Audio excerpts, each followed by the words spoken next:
Hey everybody, this is Coach Vera for another live session of Tuesday Talk Live. And I am here with my guest, my sister girlfriend, Allison Thompson. Well, she goes by Allison Anderson with that's her real name, but I call her Allison Thompson because that's how we grew up together. And we are here tonight to have a very open and candid conversation about things that, hey, most people don't talk about.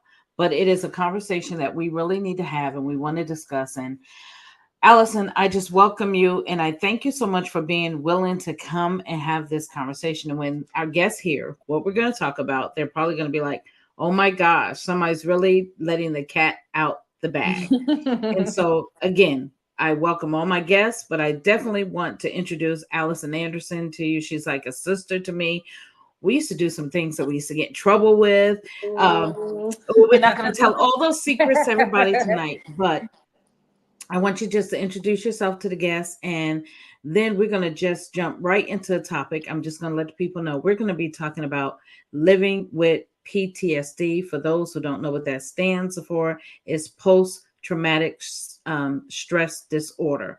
And Allison will be here tonight to tell you firsthand what it's like to be a soldier, a woman soldier, and not just being a woman, but being a soldier and going overseas and coming back and having to live with it, that it's a real thing. It's not something that goes away. So, Allison, take a moment and introduce yourself to our guests and just tell them about yourself just a little bit. And then we're going to jump right into our topic.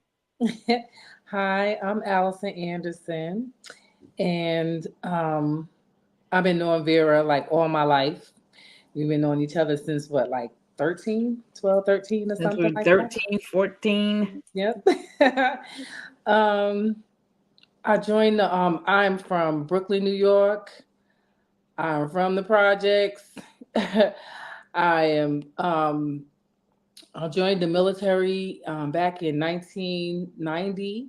I made a conscious decision to change my life and see what it was about. My influences were my dad and Vera. And I always felt like, well, if Vera could go, I know I could do it. So that's the reason why I chose the Army. Only regret I have is I wish I would have gone full time, but I didn't. Um, I went reserves because I didn't think I had what it took, to be a soldier in the military because I didn't know what that was about and what it looked like. Um, I've done 25 years since then. I'm a veteran. I've been to Afghanistan, two tours. I thought that I was well enough to go after the first time, and that wasn't true. I should have just sat down and just continued to heal. My first tour was in 2012. Um, my first tour was in 2012. I was really 11. I came home in 2012. And I didn't realize what I was going through. I just thought it was just, something, that I was a little depressed or what have you, and something I can get over, you know, um, after being in war for a whole year and listening to those martyrs or the bombs going off, not knowing if you was going to make it home or not. I was in charge of reading the list of the people who were not going to be able, well, who would not make it home. We were allowed to go to their ceremonies before their bodies were shipped back to the States. Okay, So so that played, pause there. So before you jump into all of that, we're going to lead into that. One thing, people didn't know that I was in the military. So, hey, you let it out. So, which is good, good, good. Because sometimes people, Allison, will ask me about different things. So I grew up in New York as well. I am a veteran. I went full time, but I got out early. I didn't stay because of prior obligations, but I loved being a soldier. I loved being in the I did. military. It was great. Um, It was fun. it was fun. It was a disciplined lifestyle that we lived, right? Yes. And you can tell it was great. But we want people to see the side of it that, and as you were saying, this is going to be the side of it that affects the other part when, because a lot of people say, thank you for your service. Thank you for what you've done, and how there's some people who don't respect veterans. I remember watching, and I just wanted to bring this out real quick, watching the movie First Blood for the first time, Rambo. And when how they depict when he came home and how they don't respect veterans and even what they're going through. And when I watched it, I think people really don't understand when the people who are really trying to do something, one, you're on orders from your government. It's not Mhm. just, hey, I'm going over here to this country and I'm not minding my business, I'm not doing something. So they have this ought against us. But they don't understand we're on assignment. Just like anybody else with a job, we're on assignment, but we're on assignment from our government and we're going to do our job and we're doing it to the best of our ability. I was stationed overseas as well, but I didn't see the part that you saw. Um, so that's one piece of it. The other Mhm. piece is then we'll come back. We have the piece that people that don't really understand that we have so much freedoms here. And then when you go to a place like you did, you joined, you went to overseas, you're in an area away from home. I mean, yeah, Right. we think the streets of Brooklyn and the Bronx, where I grew up in Queens, were war territories, which they can be in their own right. Right. But to go over, and I want you to tell people kind of what happened to you in that area. And I know you can't go into really all the details, No. but enough to what happened to you to cause you to have PTSD. And you said you went once and you should have stayed home then, and then you went back. Hmm. So I know a little bit of your story, but I want the people to understand your story and some of the things that happened to you as a soldier. Okay. So while we went over there, we went from we shipped out of Fort Dix, and it was greenery. We had trees, buildings, and everything. Then your whole environment changes to just dirt and sand. Now, I believe they should have taken us to Texas because Texas was, I forgot what base that was, but it was the closest to the reality of what we were stepping into. Um, so one day I was there. I'm married to a military um, person also, and he happened to be out there as a contractor. So the chances of that is like -1%. But in my case, I had support. When I got out there, after a few months of living in a connex that they makeshift for you to live in, you can have up to 6 people living in one connex because they have bump beds. One, two, three, four people. You have 4 people in one connex. But that's a lot because you have your gear and everything. But because of my rank, I didn't have to do that. I did have a soldier with me because she was high strung, but they didn't like her. They was trying to get after her, but I protected her. I was just like, no, you're not going to do that.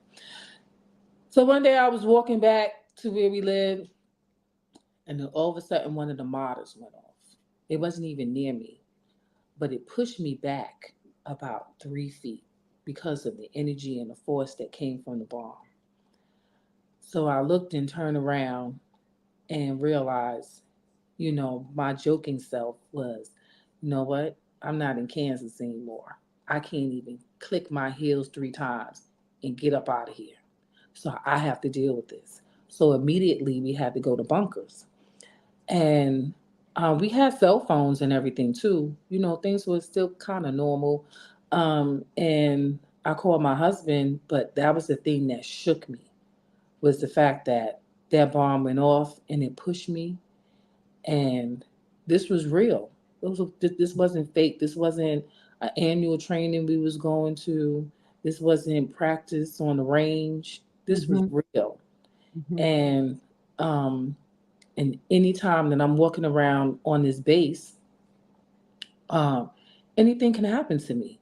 And Wow. then we sat in a valley and we had nothing but mountains around us. So to me, we were sitting ducks.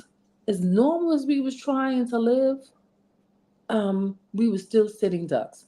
Only on Saturdays was the days that they didn't bomb us because we had their children at the bazaar. They had a bazaar where you can go and buy their stuff and everything, from scarves to movies to whatever, jewelry. On Saturdays was the only day that we didn't get bombed. Okay. So let's speak talk to that for a moment, because the reality of someone, and I know, like I said, we kind of been known each other since I think I was 15 and you were 13, so we've known each other a very very long time. And we we've laughed together so much. We've done so many things that are fun together. We still laugh together Yeah, we at do. our age now, 40 years later. So one of the things to hear, to be walking in something, I love that the way you just said that all of a sudden you had to realize this isn't Kansas anymore. This isn't home. This isn't pleasant. This isn't normal. But to stand in something, a shake hit the ground so hard that it doesn't hit you, but it shakes you back. It moves you, and your whole reality shifts. So now all of a sudden you have to change the way your normal has to be shifted. And I know when you first go over there, your normal is shifted. Like I said, you go from greenery to the dirt. And now your whole normal, you're and the military does the best they can to train us up, to prepare us. I remember going through certain trainings, but this is a different type of training. This is a different type of living. So now you're in these close quarters, but to be there, and now all of a sudden, if it happens once, it's all of a sudden this becomes, like I said, now I'm a sitting duck. This can happen anytime I walk outside. I can be, and so your mind has to focus on that all the time. That alone is stressful. That It is. alone is like almost you're carrying this extra baggage on top of what you're there for, your assignment, how you're trying to, whatever else you have to do, but now you have this extra baggage of thought that, I mean, you're already there trying to be prepared to be careful, but Mhm. that alone to me sends another message. Yeah, because you're trying to create some normalcy. And then when we first got there, um, the bombs were going off also. But then I was looking at the people around who was taking care of us, and they didn't seem to be bothered by it. And I didn't understand why. So, but then later on, as you're there, you realize you become accustomed to the noise. Mhm. Um, until one day, I think like the second time, we got hit. It hit the flight line, um, but it sent somebody home, not a soldier, but one of the civilians who was there. Then the third time was, it was only maybe meters away from where we lived, and it shook the connexes. So even when we got hit in the middle of the night, it didn't matter. 1, 2, 3 o'clock in the morning, you had to get up, you had to grab your weapon, you had to go downstairs, and then you had to sit inside the bunker. And then I had to call my squad to make sure that everybody was still alive. So it was called, you up, you up, you up, yeah, I'm up. You got to count to this person, this and that. Everybody's good, yeah. That takes a toll out on you because you don't know if they're somewhere exercising and then their building got hit. It was just, it was comforting to know that all the people who I came with, we all went home together, and no, and everybody survived. So That's a lot of mental stress, a lot of mental. it And so is that what you meant when you said in the beginning that you should have stayed home the first time? no, right, because I thought I healed myself. What saved me after I came home was my husband. He wasn't there. He was still contracting. And there was no one there to tell me that something was wrong. So I would get up maybe like 8 o'clock in the morning. Say my day started that way. I would go the whole day. I had to like reintroduce myself to going food shopping, cooking, cleaning again, um, going to the post office, running errands, going to doctor's appointments. I had to reintroduce myself to that again. But it took so much effort that Wow.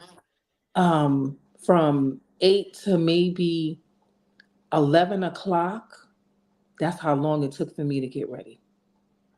So that was crazy to me because I can't even tell you where I lost those hours. I had to put affirmations up on my wall in my bathroom to remind me that you are stronger and you are wiser and like you can get through this, whatever this is. Because there's Now, no this was way. the first time. We're still talking about the first time you This came was the home. first time, right? Like after I came home. So I had to put them affirmations up just to give me the strength to make it through the day because I would get up around 8, then the whole day I was doing stuff, running here, running there. And then about 7, 8 o'clock, I'm tired, but actually, I don't even go to sleep until a good day, 1 o'clock in the morning, a bad day, 3 o'clock in the morning. And then I had to get up at 8 o'clock the next day. So what saved me was routine. I took my my Montgomery GI Bill money, and I had gone to culinary school, and then my post 9/11 money, I went exactly to massage therapy school. So I thought I was good, like I feel better. Then I had my soldier. She called me in 2013. So, no, yeah, 2013 and said, "Sorry, Anderson, I really need you to come out here, for your support to help me." And I was just like, okay, well, I felt good enough that I can do it again. And I wasn't really ready. I wasn't, So, and what then happened when you returned back to duty? it was worse. It was worse because we was somewhere in Afghanistan. It's called ISAP, and we had to get in the helicopter to get out there to this football field and then get on the base. So we flew over the houses that the people were living in, and I mean it was beautiful scenery, but your heart is beating, and then you see houses built on the mountains, like inside the mountains, kind of like Pennsylvania, like how Pennsylvania structure is. And it was crazy to me. And then I told everyone, when I leave, do not tell me what's going on back in the States because I can't handle both stresses. I said, you can't tell me what's going on because that's going to break me down. And the second time, I was doing okay. And then something happened to Aaron. That's my older brother. And then my other brother, Anthony, was handling it. So Anthony said, oh, he just has some chest pains. He good. He in the hospital. He all right. And I didn't put two and two together. I was just like, okay, I'm good. All right. Don't tell me. Okay, so now you have, hold on, you have old stress, Old stress that I didn't even get rid old of. trauma Old that trauma. you were still carrying because you thought self, I can heal thyself. We can heal thyself. You Right. didn't go to I was therapy. You didn't I go to was in treatment. denial. You were in denial. So you have old trauma. You Mm-hmm. went back at the beck of someone else out of obligation. Mm-hmm. I'm going to build this story for our listeners.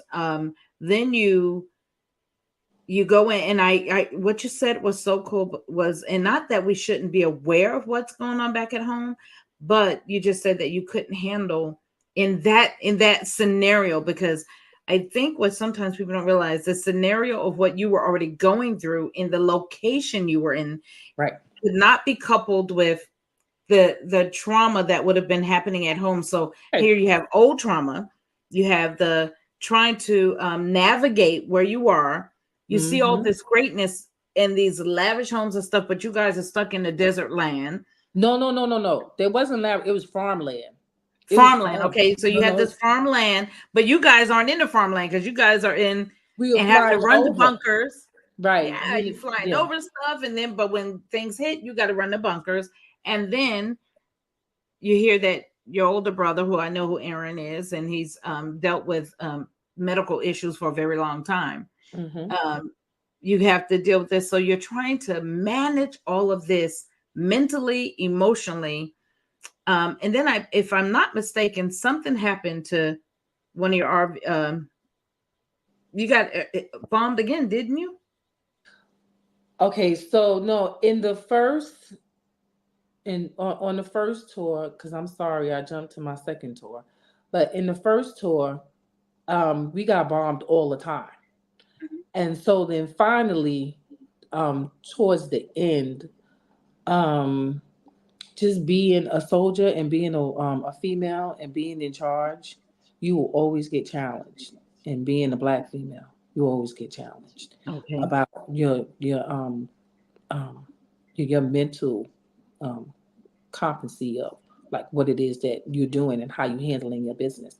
So I was in the post office. So I was running the warehouse in the post office. So I had a lieutenant come to me one day, and he tells me because they fixed our forklifts, but there was a company that came in before them that wasn't fixing it; they was patching it. So Mm, then, now this company that had come in, or this battalion that had come in, they were actually fixing it, fixing the forklifts. So one day we were in the I'm losing it. Um, where we eat at? We was yeah, yeah, yeah. Mess hall.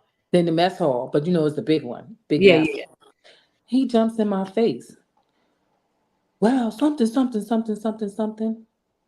And so in my mental, I saw me grabbing his neck, punching him in his face, and going at it. But I was only an E7. He was a lieutenant, and I was like, I'm not going home, you know. So I not for asked, that. not for that. So I asked him. I was like, "You want to sit down and you want to talk about it?" And he was just like, he was so surprised because I was so calm. He was just like, well, no. Oh, well, okay, well, bye. Like, get out my face. Because when you're in the mess hall too, if the bomb goes off, you have to, even if you're eating, you have to stop eating and get on the ground, get on the floor with you and your weapon until, because there was this alarm that would go off and it would say incoming, incoming. And it was in like a British voice, incoming. And then we can only get up after it said all clear. So then we can get up and then we had to get back in our chairs and, sit at the table and eat like Like everything. and Well, nothing I happened. remember some of that from training where we had to go through Mhm. some of that training. So let's jump to really like PTSD. So we Okay. know some of the things that have caused all this stress. You're back home, and I, you mentioned it in the first when you were talking about coming back home and having to normalize. And I will speak to like some of our listeners will might say, "Well, you're back home," but people don't understand when you're living such a regimented life. Do this, do this, do this, do this, and people have already laid it out for you Hmm. that when you come back home, it's hard to get back into what we have these freedoms because when you're there, you're not free. You're You don't not have any free. freedoms to go come and do. It's like being locked up. Right. But But you move around because they have a tent where you can go read and you have go do coffee whatever. or play But some games, yeah, you don't Right. have it's not being in your own home, really No. relax. I'm free. And Mm-mm. it's somebody has already outlined what you can and cannot do. So Right. now you're back home and you have all this stuff that you have to. And so you and I have had this conversation about PTSD and Hmm. just even some of the things. I know someone else who's told me about alarms, about loud sounds, about fireworks, Yeah. and how to deal with some of this stuff. And that we think. So you made a comment to me the other day that it doesn't go away, but it's managed. So speak to a Right. little bit to trying to normalize when you come home, and therapy. You've had to get Yeah. therapy. Yeah, I had to because if you don't have a supportive family, you don't handle it well by yourself. You have to know yourself. So I didn't have that. So everything, oh, I'm about to cry. Um, everything I did, I fought for me because I knew I loved me and this wasn't right. Whatever I was feeling, it wasn't right. So I was in denial for a long time. And um, yes, it's the sounds for me. Everybody's PTSD is different in how they deal with it. Only thing I didn't want to do is I didn't want to be medicated.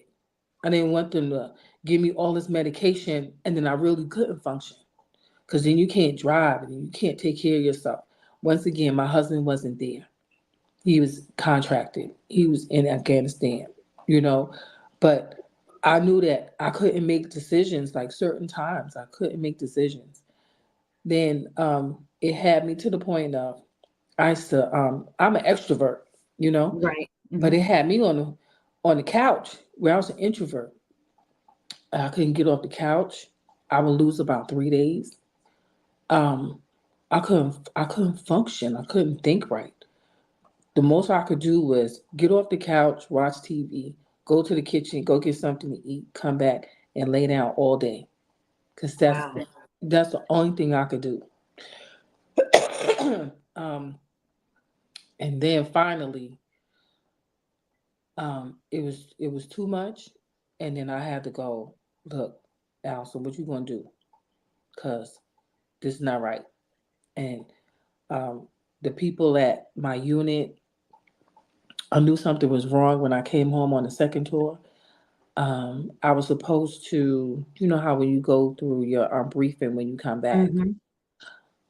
I didn't even go, and I just sat home, and I couldn't, like, I couldn't leave, like I didn't even want to leave my house, and I had to go. Like I was like, finally they called me in, um, and I went, and it was my people who supposed to be my sisters in arms who was after me, but they didn't know me. You don't know me because I didn't do that on my first tour when I came home. So something must be wrong. Hmm. Can you help me? But no, but still, you want to step on me. Oh, let's get up for real. Even through all of it, they even sent me away for about like 3 months. I sat at Fort Dix for about 3 months. They did this evaluation thing.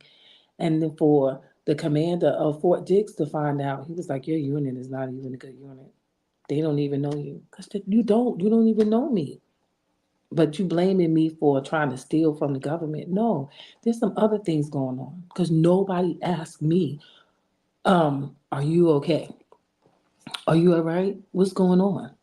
How can So, I how help did you reach out, Allison, and decide, let me go get help for myself? you? I had to. I don't know. I can't even tell you when and why, but I just knew I needed it. It was time.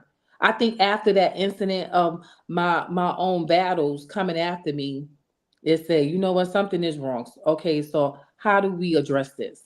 And Hmm. then that's when I started going to the VA, and then I started going to therapy.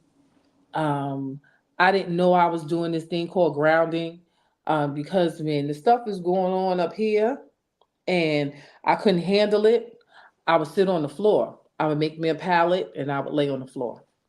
And then sometimes, even when I went to my therapy sessions, I couldn't sit in the seat. I had to sit on the floor. I had to sit on the floor and talk about it. And they were like, oh, no, no, that's okay. That's called grounding. I was like, all right. Like I'm doing this. Okay. And I was able to effectively go through everything that I was going through, from the marriage to what I went through, the bombs, through the first tour and then the second tour, you know. Um, it was a mission for me to make sure I heal myself. I was And through determined therapy. Through to do therapy. therapy. So, you said a couple of really important things that I think our listeners really need to hear is one, you need a support system. And then people Definitely. don't know you, or they don't really understand. So I will say that they really don't understand what's really going on you have people around you that really didn't understand what was going on, so they automatically labeled something that they had no understanding of. No. And so that was one of the main reasons why I wanted to do this show, Yeah. is because I think we don't understand a lot of what our troops have gone through, what our military have gone through in those situations. So when they come home, you know, and we have the veteran programs that are trying to be supportive and trying to help them. We don't understand how important it is because our military have gone through just to be in those places. Yeah. And it's not just the military, just even I talk about this a lot when I talk about our even our young people or people that have been incarcerated a long time, that there's so much trauma behind being someplace and being dislocated, and but the trauma behind those sounds, and just like where I was mentioned before, the firecrackers, the sounds, Yeah. people don't understand the what that brings back to you. Yeah. Because before I enjoy fireworks, We but used to go see now, them all the time when we were young. right. So now, but if I can watch them behind the glass and don't hear the sound and just see the beauty of it, I'm good. You know? So what I did was I went to acupuncture, I still do acupuncture, chiropractor, massage therapy.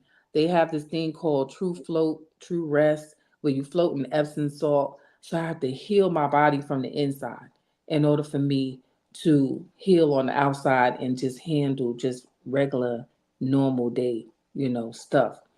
And I believe because I'm so calm, I'm already calm natured. So when I'm going into these VAs back in Georgia, I think because I was so calm that they didn't think anything was wrong, you know? And but then I hear stories of, well, you should act like this. I shouldn't have to act like that. I'm just trying to tell you that something is wrong and it's not right. So please listen to me. Please hear me. So it's just been a regimen of mine is to holistically like take care of myself in order for me to maintain. At a certain point in my life, I realized that I think during the I realized that um, uh, it's not going away. I don't care what you do, it's not going away. And so, how do you deal with her? Because I named her because of my sense of humor. I named her. I was like, well, since you're not going away, how do I take care of you and take care of those anxieties and depressions? How do I deal with her? And I can say one thing that PTSD has been a blessing, but also a curse.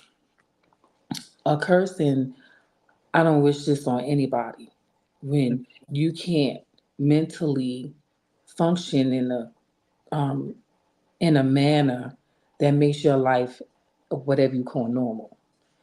But it's a blessing because the PTSD, this is the first time in my life that I've actually taken care of myself. Because In the way normally, you do. right, I'm just taking care of everybody else. So I named my PTSD a little sassy girl. Because when things are not right, that little sassy girl show up and she go, that's not right.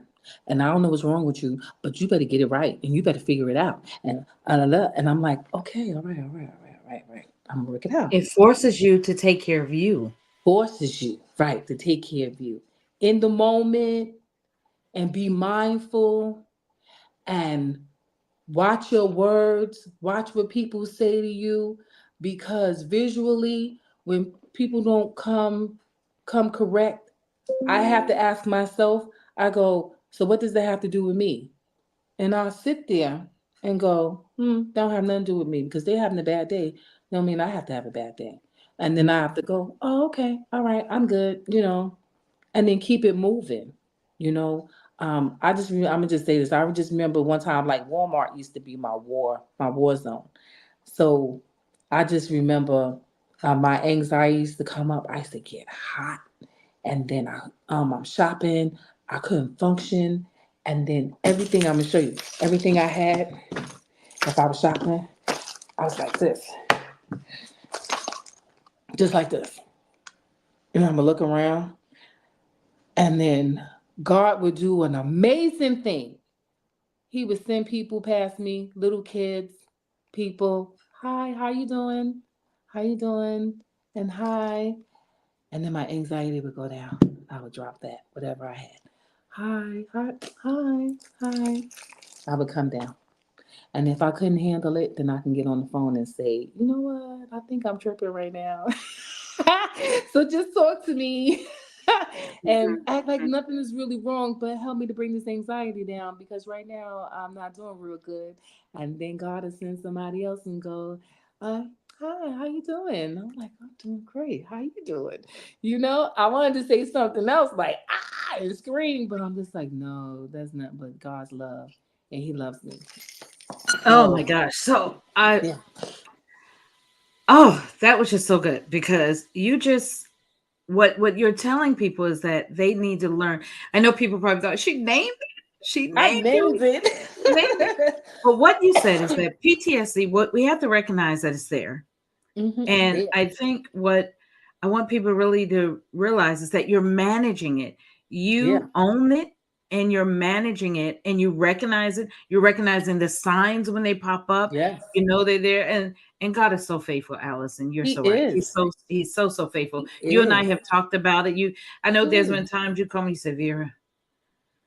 And we don't talk all the time, but you Severe, look, girl, I had a rough one the other day, or last month. You'll tell me about some times, but he's so faithful. But He just the is. way he's allowed you to manage it, and he's allowed, and people have to find their way. But I thank God that he's allowed you to see that, to Mm-hmm. manage it. And you said it doesn't go away, but it doesn't have to be ugly all the time It's because not my you have life. owned it and recognized it. Right. It's not my life. It's a part of my life. So Oh, then, that's so good. That's so good. right. So then when it comes up, because people will trigger you, you have to find Or your things will trigger you. Yeah, right. You like got to find your fireworks, they'll trigger you. right. You got to find your core survival skills. Go. Okay. What I need to do? Either remove myself or what can you do in the moment? You know, because sometimes you get sideswiped and you're like, hold up, wait a minute. Like, you know where I'm from?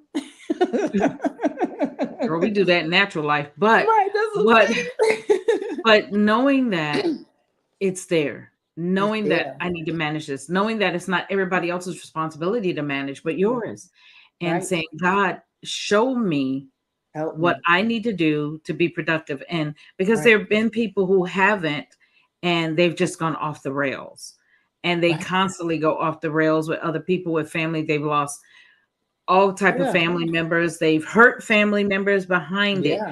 But when you learn how to manage Mm-hmm. and be mindful, Yeah. I'm big on teaching know your triggers.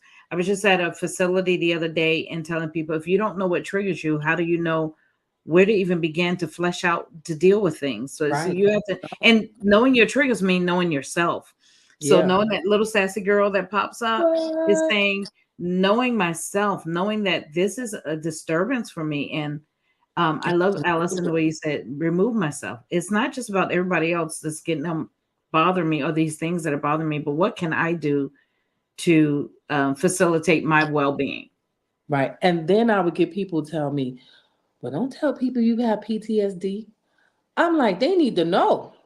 I said, because I said, that's the number one thing. I said, because then if something doesn't look quite right with me, I need for you to know and recognize that and say, hey, you okay? Because it seemed like, you know, and I'll You're a go, little oh, off right okay. now. Right, yeah. And I'll go, oh, okay. And then we'll laugh about it. You know, I'll be like, you know what? You're right. You know, but I let people know so then you'll know how to take care of me if that's your choice, or you'll know how to handle me, or you'll know how not to deal with me, you know, and that's okay too today. Mhm. Yeah. Yeah. So I tell them from the beginning, I got mental issues, I got PTSD. And they're like, what's that? What's that? I say, because I'm so responsible and I take care of everything, but it doesn't mean that I don't go through my moments of vulnerability. Sometimes I don't want to be responsible. You know, sometimes I don't want to do that. I want to go back to 12. I think that's all of us, Allison. Yeah, so this is like, I said, but while I'm here, I'm gonna do my best to live my full life, um, and and be okay because God shifted me from Georgia to North Carolina. And let me tell you, North Carolina, I am so loving the VA because you feel the energy. The energy is so different in North Carolina. I have been allowing them to help heal me, like, Mhm. or give me the necessary tools in order for me to keep the little sassy girl watching TV, eating popcorn, whatever she's doing, watching TV. So I don't have to hear her in my ear, like all up in my face. So yeah. So it's all good. I do a lot of praying. Can I not promoting it, but I do that I started doing that miracle morning, this thing called Miracle Morning. And um, the biggest thing for them was you determine your day. You determine how you feel. You can't allow other things to interrupt and interfere. Just last night, one of my friends just don't want to get their life together, but want to interrupt mine. I had to block you,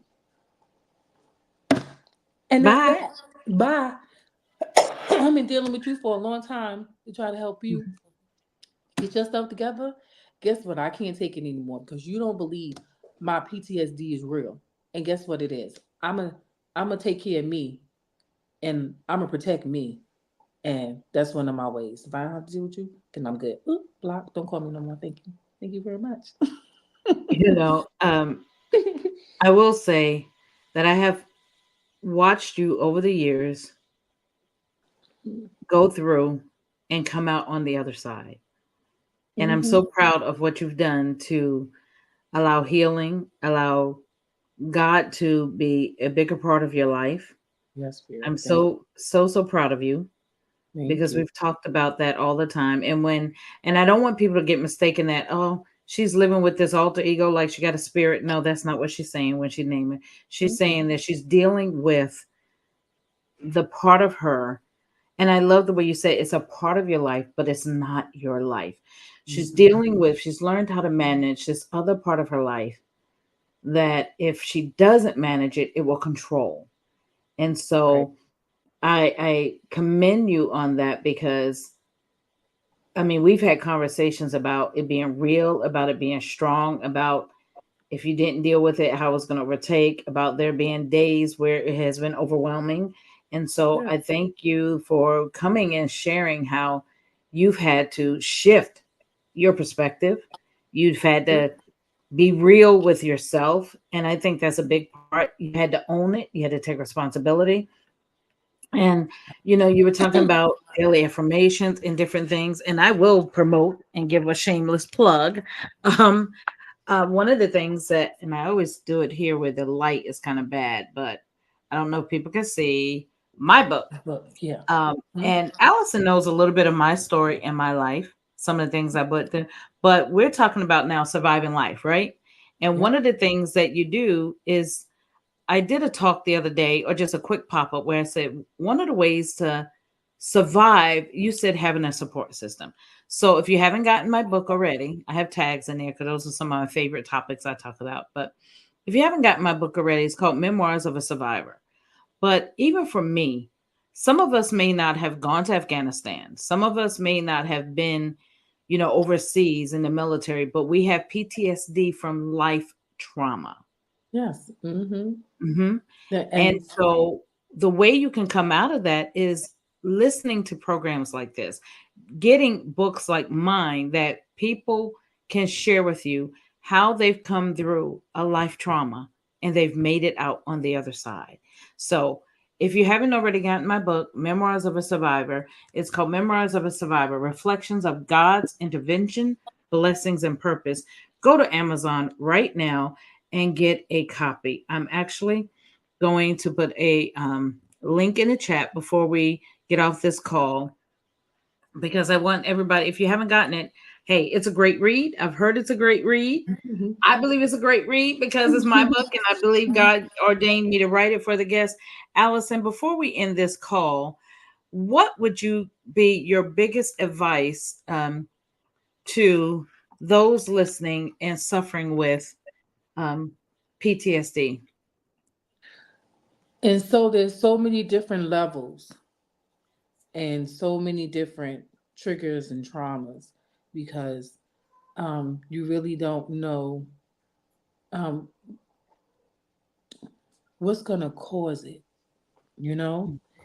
But when it does, when you can't think straight, when you can't get something quite right, um, you have to heal yourself.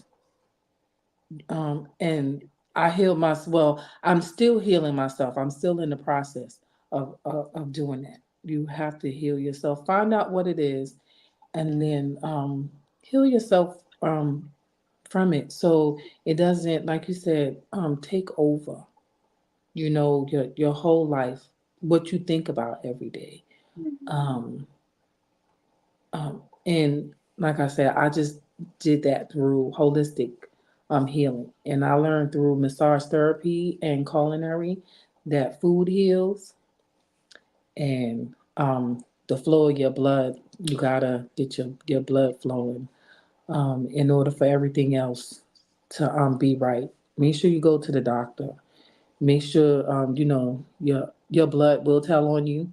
It will Mhm. tell what's going on. Fix it, fix you. And if like I have this T-shirt that says uh, "Love Love is is everything everywhere," everywhere. and you have to love yourself, and it comes from you. It's the beginning, and you're not for everyone, and Oh, that's so good. everyone may not see um what you're going through and may not even understand. And that's okay. Mm, Move along, move along. Got to push it out because you can't stay stuck with them trying to change you. It's you. It's a day by day process. I mean, until my last breath, I will probably always be um, trying to take care of me. It's time to take care of you because the nurturer takes Take care care. of everybody else. They don't worry about no one else. And then when you're broke down, who do you have? No one comes to your rescue. Whether it be financial, emotional, you have to find your circle of people who will always support you and always push you to do the right thing. Like that's why I was always just tell my soldiers, always try to do the right thing. So nobody can't, people still gonna come for you anyway, but so what? But at least you did the right thing. You can look in the mirror and say, good job, girl, because you're beautiful. you know, just keep it up. So do the right thing, take care of yourself, get the help you need, and have the right support system. Yeah, That's amazing. And I think those listen to us will really be benefited by what they heard today, that they understand that PTSD is real. it's People real. are living it with it every day, that it is different. It comes Yeah. up differently in people. It's not cookie cutter. You can't say, well, this one they're going to react this way, it's going to show up this way. Because it's different for every people. Some people are functional people with PTSD, some people are non-functional. So for those of us, those that are watching the show, I'm here with Allison Anderson, and we are talking about PTSD, functioning with it, things that cause it, things that trigger it. But the biggest part is know yourself, own yourself, and take care of yourself. Allison, thank you so much for coming on the show tonight and just sharing with us. And again, those, if you haven't gotten a copy of my book, make sure you get a copy of my book, Memoirs of a Survivor. You can go to my Women in Life bookstore. It is right there. Or you can go get a copy of it off of Amazon. You can just look up my name, Vera Sadler, and you will find the book there. Allison, I hope to have you back and that you could talk soon, but you and I will catch up again soon. Hey, sis, I love you much, and I'm so glad to have you here. And I know I will see you again soon. All Have a right. good evening.